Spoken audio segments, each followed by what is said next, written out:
So, Altaf, corporate social responsibility. What is it? So corporate social responsibility is really like a fancy word about how an organization sits within its local community and how it holds itself accountable for the activities that it does. Put simply, if you're a shop on Ladypool Road, on Allenbrook Road, or on Soho Road, and you're based within one of those high streets and those areas, then it really is about how does your shop sit within the area and how does it connect with the area. Now, most people, and we discussed this a bit before as well, is most people when they look at this, they think to themselves, why do I need to be connected to my area when people pass my shop, see the offers, and they come in based upon the offers? And so you get this whole kind of discussion that actually, as organizations grow, it is really about connecting more deeply with your customers so that they feel more affiliation, and you're not just chasing your tail in offering the next discount to bring people in.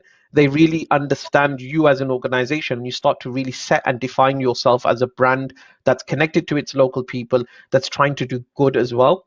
And I think that's where we're heading with corporate social responsibilities. How you as an organization sit within the area that you're based in from a social perspective and an economic perspective as well. Okay, so I mean, you obviously involved in CSR. I, we try and do our bit as well. And I've personally sometimes had comments from many business owners saying, well, if you get nothing out of it, why are you wasting your time for? Or they think there's an ulterior motive where there may be some funding from the government which no one knows about, and that we are taking in piles and piles of cash. People sometimes find it hard to digest the fact that doing something voluntary. I say voluntary because there is a reward, which is brand exposure. Obviously, there is a reward in terms of your professional development. There's a reward in terms of your personal development. There's also a reward where you meet people such as yourself, which you wouldn't meet every day.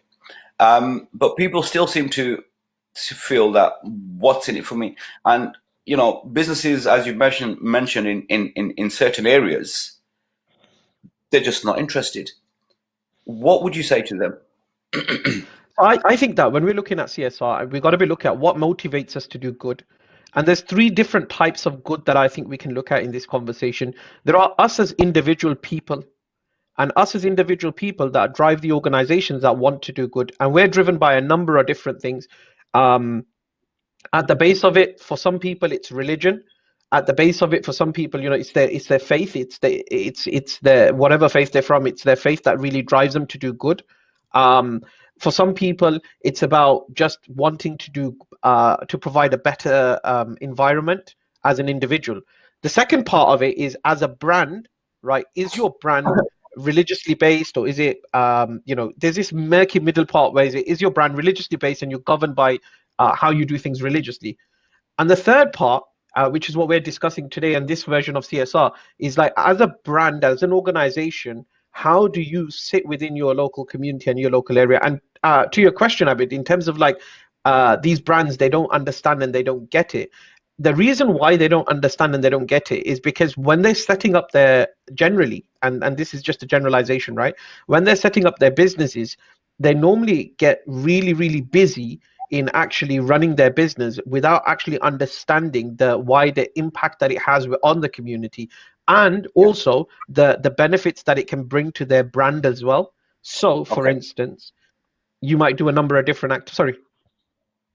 No, it's fine. Carry on. Carry on. Fine. Oh, sorry. So you may do a number of different activities, and if you look at some of the biggest Asian brands, right, around at this moment in time, you can see the amount of CSR work that they actually do. So I'll give you an example, a really good one at the moment, and I can, as a guest, you can mention these. There's one called the big brand that's going out at the moment, and it's really, really doing amazing bits of work, is Jaiwalla. And if you look at Jaiwalla recently, they turned all their cups into pink in awareness of breast cancer. And that Yes. is really about understanding how you sit. Now, some people might say this is just a PR exercise. Of course, there's going to be elements of PR that come into this. Of course, that's going to enhance your brand, but Yes. you're going out of your way to actually ensure that you can undertake these activities. Yes. Look, you know, put simply, if they didn't have to source pink cups, right? If they didn't have to make the effort to change everything within the stores, right? In every single store they had, they don't have to make that effort. They will still get the same kind of recognition, but they're doing it because they want to connect with the community in a better way. And Jaiwalla's a great success story because in such a short period of time and with such a simple concept, and I've met many people who kick themselves and they say, I should have started that. I should have started that. I should have started that. And it's such a short. I mean, in the past 4 or 5 years, they've kind of grown incredibly well. And simple touches like you mentioned, like the pink cups. You know, it kind of it just it lets you know that they are aware of current issues. They are aware of their surroundings, and there is a certain demographic of customer who will and who would appreciate that. Yeah, yeah, most definitely. And I think, like, when you look at some of the most successful businesses, they've always intrinsically had a level of CSR. They've always had CSR within their organizations.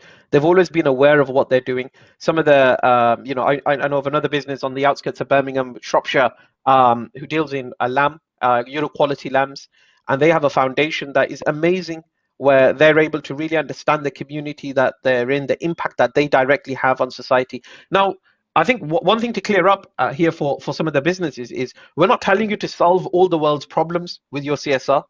What we're sometimes saying is that, and if you want to start this in a small scale, what we're saying is just be really aware of the environment that you're in. So if you're in a road, right, and you're a fast food place, and this might be something really small, you might want to do something about the rubbish outside your store. You might want to do something about your customer behavior. You might want to do Yeah, something with making bins more accessible, having a conversation about putting some more bins out, right? And prompting and warning your customers that, you know what, actually, can you just make sure that you don't drop your litter outside? Something as small as that is yeah. you being more aware of the situation and the environment you're in, especially for some of the smaller businesses. And it's a very easy action to take.